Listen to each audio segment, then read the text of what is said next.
کہ رمضان المبارک میں اللہ سبحانہ و تعالیٰ کی رحمت کا اتنا بندے کے اوپر فضل ہوتا ہے کہ بندہ سوچ نہیں سکتا، سمجھ میں نہیں آتا کہ اللہ جل شانہ بندوں کو کتنا عطا فرماتے ہیں۔ اللہ جل شانہ کی رحمتیں موسلا دھار بندوں کے اوپر برستی ہیں۔ فرمائے یا ایھا الذین آمنوا کتب علیکم الصیام، اے ایمان والو میں نے تم پر روزوں کو لکھ دیا ہے۔ یہاں پر لفظ کتبہ استعمال ہوا۔ اللہ فرماتے ہیں یہاں لفظ فرض استعمال نہیں کیا، یہاں لفظ کتابت کا استعمال فرمایا۔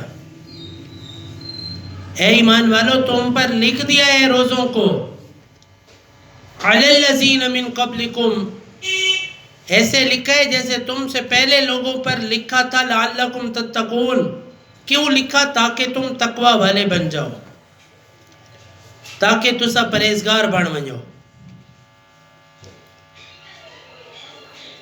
اللہ سے ڈرنے والے بن جاؤ۔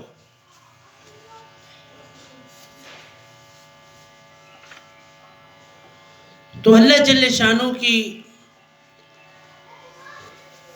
جو نعمتیں ہیں وہ بڑی عظیم نعمتیں ہیں۔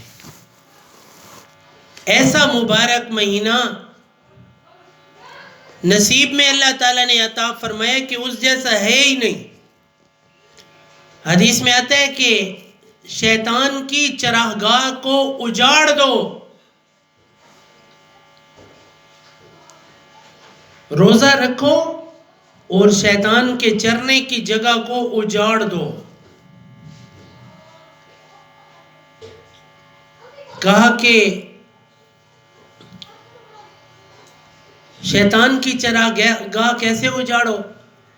سوچ لو کہ انشاءاللہ میں نے اس مہینے میں جھوٹ نہیں بولنا، میں نے غیبت نہیں کرنی، میں نے چوری نہیں کرنی، میں نے ٹی وی نہیں دیکھنی، میں نے گانے نہیں سننے۔ جب آپ یہ ارادہ کر لیں گے اللہ جل شانہ آپ کو بچا لے گا۔ میں نے حرام نہیں دیکھنا، میں نے حرام نہیں سننا۔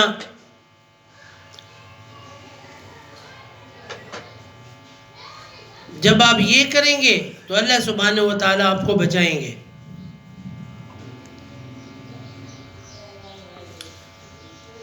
بزرگ فرماتے ہیں کہ روزہ دو دھاری تلوار ہے، باہر شیطان پر وار کرتا ہے، اندر نفس پر وار کرتا ہے۔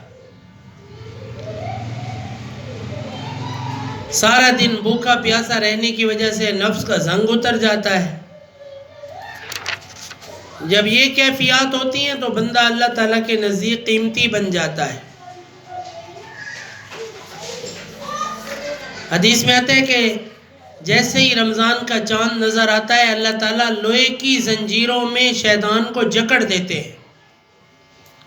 ایک حدیث میں ہے کہ روزے دار کے لیے سمندر کی مچھلیاں بھی دعا کرتی ہیں۔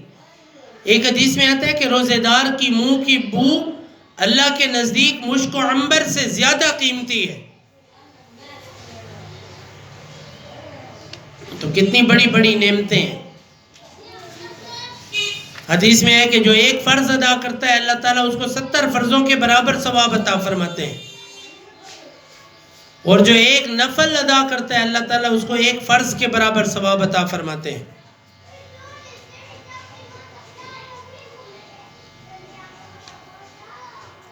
یہ رمضان کی مبارک برکت ہے۔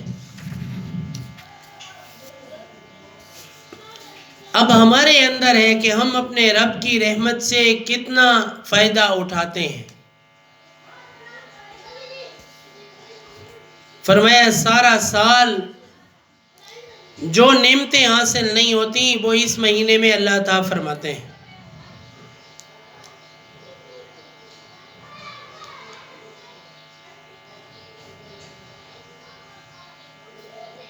حضرت عبداللہ ابن مسعود رضی اللہ تعالی عنہ فرماتے ہیں کہ ایک عام ہوا چلتی ہے اور ایک جھونکے چلتے ہیں، ان کو نفخات ربی کہتے ہیں۔ فرمایا سارا سال عام ہوا چلتی ہے اور رمضان میں نفخات ربی چلتے ہیں۔ رمضان میں بخشش کے، رحمت کے، مغفرت کے، آگ سے آزادی کے جھونکے چلتے ہیں۔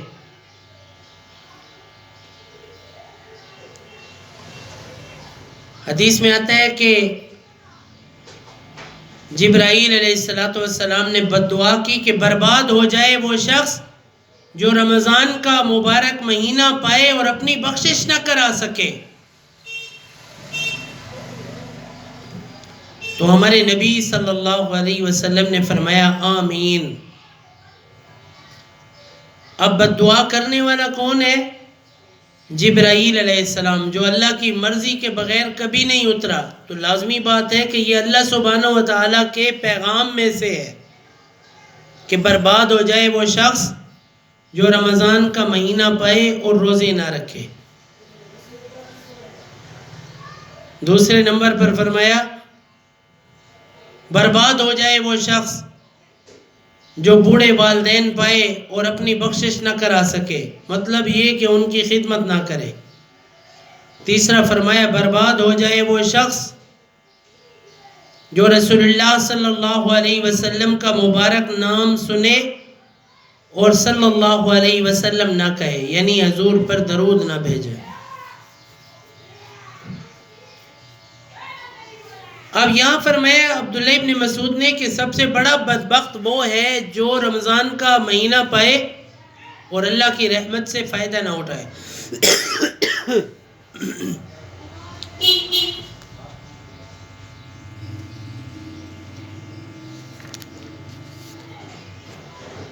ایک روایت میں ہے کہ 6 لاکھ سال عبادت کر چکا تھا شیطان جب اللہ تعالیٰ نے اس کو مردود کیا۔ تو کہیں ہم ساری عبادت کو نہ روئیں اگر رمضان میں ہم محروم ہو گئے۔ کثرت کے ساتھ عبادت کریں، اللہ جل شانہ کو راضی کریں، اس مبارک مہینے کا انتظار کریں۔ وہ ایک غیر مسلم آدمی تھا، اس نے اپنے بیٹے کو تھپڑ مارا جب اس کا بیٹا بازار میں کچھ کھا رہا تھا۔ بیٹے کو تھپڑ مارا کہ بدتمیزا مسلمانہ دا مارم نانے تے تو کھاندہ کھڑے، سرے عام کھاندہ کھڑے۔ بیٹے کو تھپڑ مار دیا، اس رات اس کی وفات ہو گئی۔ تو اس علاقے کے بزرگ نے رات کو خواب میں دیکھا کہ اس کا بیٹا، وہ جو غیر مسلم تھا، وہ جنت کے تخت پر بیٹھا ہوا تھا۔ تو اس نے اس سے پوچھا کہ تو تا عیسائی یہودیاں میں، تو تا غیر مسلم میں تے تا کلمہ نہیں پڑھا، تو انتے جنت اچکی میں، تو وہی جنت دے تخت بیٹھے۔ تو اس نے جواب دیا، کہا کہ اللہ نے مجھے بخش دیا۔ کہا تیری بخشش کیسے ہوئی؟ اس نے جواب دیا کہ میرا بیٹا رمضان میں کھا رہا تھا، رمضان کا ادب کرتے ہوئے میں نے بیٹے کو تھپڑ مارا کہ رمضان کی قدر کیوں نہیں کرتا، تجھے شرم نہیں آتی کہ تو مسلمانوں کے مبارک مہینے رمضان میں کھا رہا ہے، سر عام کھا رہا ہے۔ تو فرمایا اللہ نے مجھے رمضان کی قدر کرنے کے اوپر اللہ سبحانہ و تعالی نے مجھے بغیر کلمے کے جنت عطا فرمائی۔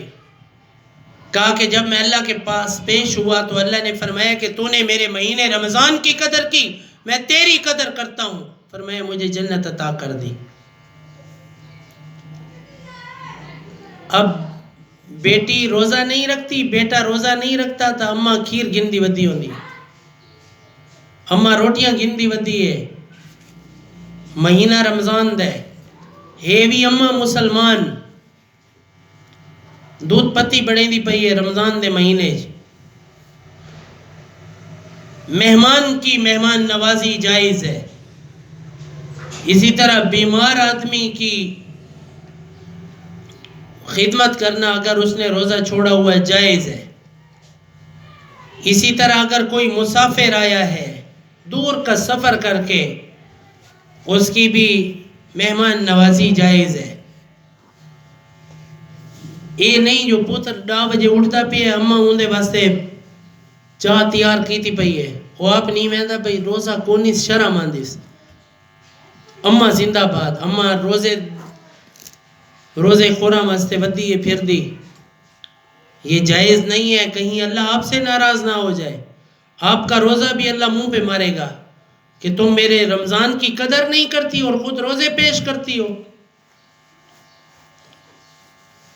اللہ تعالی ہم سب کو عمل کرنے کی توفیق عطا فرمائے. نماز کا وقت قریب ہوا چاہتا ہے. فرمایا رمضان المبارک میں 24 گھنٹے کے اندر ایک دعا ضرور قبول ہوتی ہے. دن رات میں ایک دعا ضرور قبول ہوتی ہے.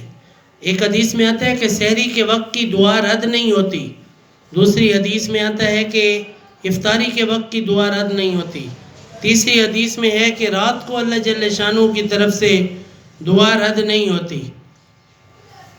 تو کوشش کریں کہ کثرت کے ساتھ دعائیں مانگیں, قرآن مجید کے ختم کریں, تلاوت کثرت کے ساتھ کریں. 2 ختم قرآن مجید کے رمضان شریف میں کرنا قرآن مجید کا حق ہے. ایک تو یہ بات اپنے ذہن میں ڈال دیں کہ انشاءاللہ 2 ختم قرآن مجید کے ہم نے ضرور کرنے ہیں. اللہ تعالیٰ توفیق عطا فرمائے. انشاءاللہ بھی نماز ہوگی. نماز کے بعد پھر میں دعا کراؤں گا انشاءاللہ. نماز یہیں پر پڑھ لیں پھر اس کے بعد دعا ہوگی. وآخر دعوانا الحمدللہ رب العالمین.